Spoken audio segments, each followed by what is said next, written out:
നമസ്കാരം. ദൂരദർശന്റെ വാർത്തകൾക്കപ്പുറത്തേക്ക് സ്വതന്ത്രമായ മാധ്യമ പ്രവർത്തനത്തിന് ചാനൽ സംസ്കാരത്തിലൂടെ കേരളത്തിൽ തുടക്കമിട്ടത് ഏഷ്യാനെറ്റാണ്.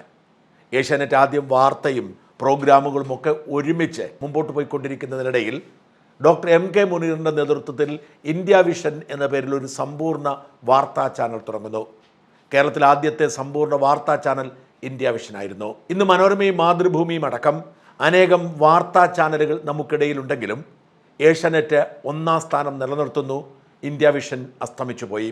ഇതുവരെയുള്ള രീതിശാസ്ത്രങ്ങളെല്ലാം മാറ്റിമറിച്ചുകൊണ്ടാണ് 24ൻ്റെ കടന്നുവരവ്.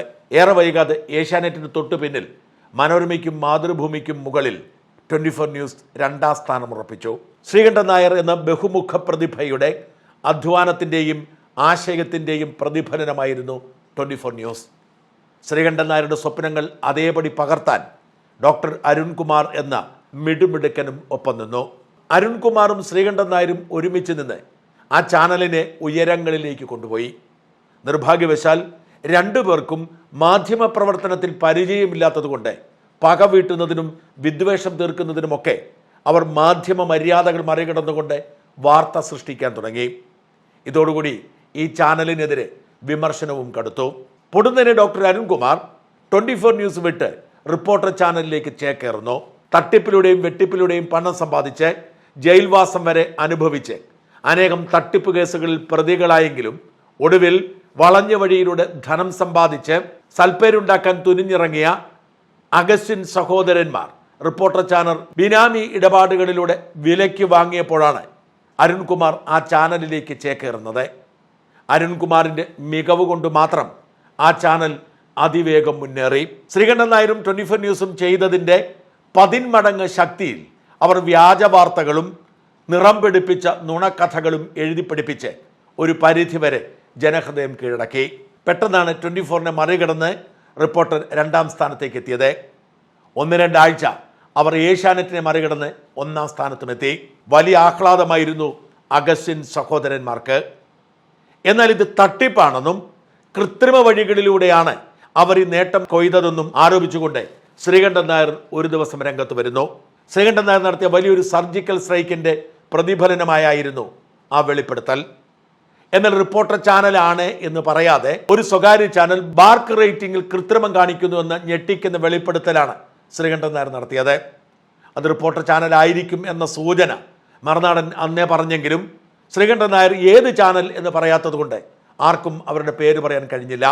എന്നാൽ 24 ന്യൂസിൻ്റെ senior vice president C Unnikrishnan കൊടുത്ത പരാതിയിൽ കളമശ്ശേരി പോലീസ് റിപ്പോർട്ടർ ചാനൽ ഉടമ അടക്കമുള്ളവരെ പ്രതി ചേർത്തുകൊണ്ട് കേസെടുത്തതോടെ ആ കൃത്രിമം കാണിച്ചത് റിപ്പോർട്ടർ ചാനലാണെന്ന് വ്യക്തമായി. ഇതുവരെ പറയാതിരുന്ന റിപ്പോർട്ടറിന്റെ പേര് അതോടുകൂടി വാർത്തകളിൽ നിറഞ്ഞു. ഈ വാർത്തയിൽ ആർക്കും ഒരു അത്ഭുതവുമില്ല. ഏത് വിധേയനെയും തട്ടിപ്പുകൾ നടത്തി ധനസമ്പാദനം നടത്തിക്കൊണ്ടിരിക്കുന്ന റിപ്പോർട്ടർ മുതലാളിമാർക്ക് അവരുടെ യശസ്സും ധനവും ഉയർത്താൻ ഏത് തട്ടിപ്പിനും കൂട്ടുനിൽക്കാൻ ഒരു മടിയുമില്ല എന്ന് ആർക്കും മനസ്സിലാക്കാൻ കഴിയുന്നതേ ഉള്ളൂ. 24ൻ്റെ പരാതി അനുസരിച്ച് റിപ്പോർട്ടർ ചാനൽ ബോധപൂർവം ബാർക്കിൻ്റെ സീനിയർ മാനേജർ പ്രേംനാഥുമായി ചേർന്ന് 24ൻ്റെ റാങ്കിങ് താഴ്ത്തുകയും മനഃപൂർവ്വം തെറ്റായ കണക്കിലൂടെ റിപ്പോർട്ടറിൻ്റെ റാങ്കിങ് ഉയർത്തുകയും ചെയ്തു എന്നാണ് ആരോപണം. എന്നുവെച്ചാൽ റിപ്പോർട്ടർ ജനങ്ങൾ കാണുന്നു എന്ന് പറയുന്നത് വ്യാജമാണ്.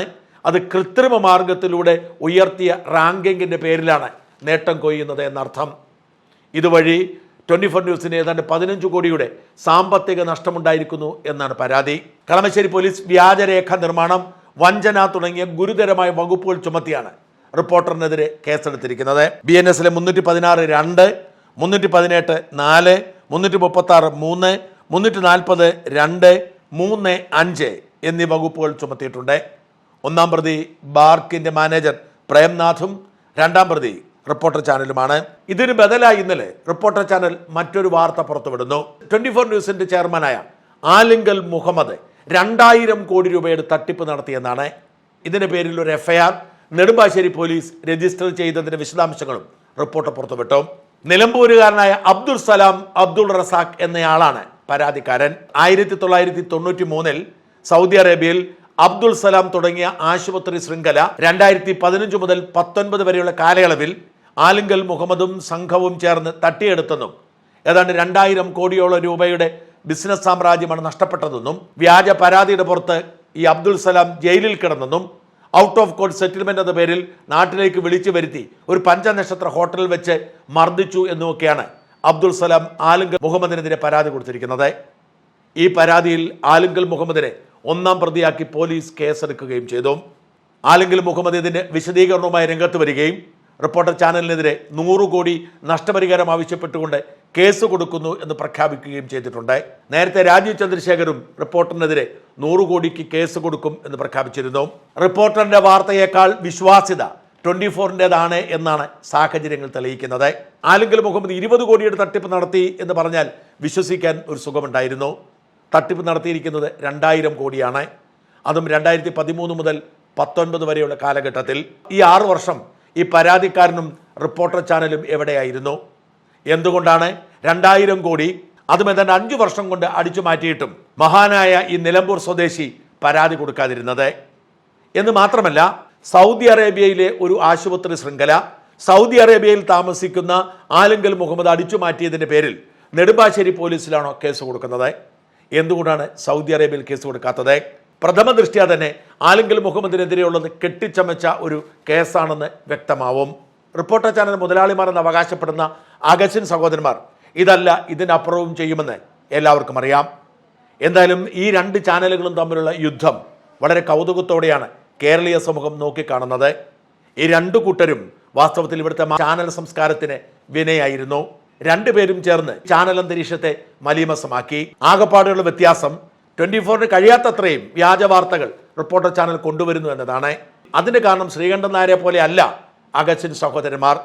തട്ടിപ്പിലും വെട്ടിപ്പിലുമൊക്കെ അവർക്ക് നല്ല പരിചയമുള്ളതുകൊണ്ട് അവർക്ക് ഏതറ്റം വരെ പോയി എന്ത് വൃത്തികേടും കാണിക്കാൻ ധൈര്യമുണ്ട്.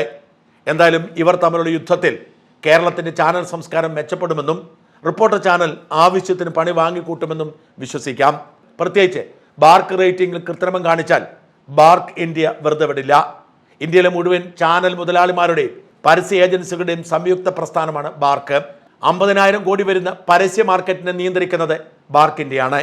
അവിടെ കൃത്രിമം കാണിച്ചാൽ അതീവ ഗൗരവത്തോടു കൂടി എടുക്കുകയും ബാർക്കിൽ നിന്ന് പുറത്താവുകയും ഗൗരവമേറെ കുറ്റകൃത്യം ചുമത്തപ്പെടുകയും ചെയ്യും. BJP സംസ്ഥാന പ്രസിഡന്റ് രാജീവ് ചന്ദ്രശേഖരനെതിരെ യുദ്ധം പ്രഖ്യാപിച്ച് വ്യാജ പ്രചരണം നടത്തിയതിന്റെ പേരിൽ നടപടി നേരിട്ടുകൊണ്ടിരിക്കുകയാണ്. വ്യാജ വാർത്തകളിലൂടെ തങ്ങളുടെ തട്ടിപ്പ് സാമ്രാജ്യം ആകാശം വരെ ഉയർത്താമെന്ന് ശ്രമിച്ച് രംഗത്തിറങ്ങിയ റിപ്പോർട്ടർ ചാനൽ മുതലാളിമാർക്ക് കാലിടർന്ന കാഴ്ചയാണ് എങ്ങും. കേരളീയ സമൂഹം ഈ വീഴ്ചയിൽ ഏകഹൃദയത്തോടുകൂടി കൈയടിക്കുന്നു, ആഹ്ലാദിക്കുന്നു.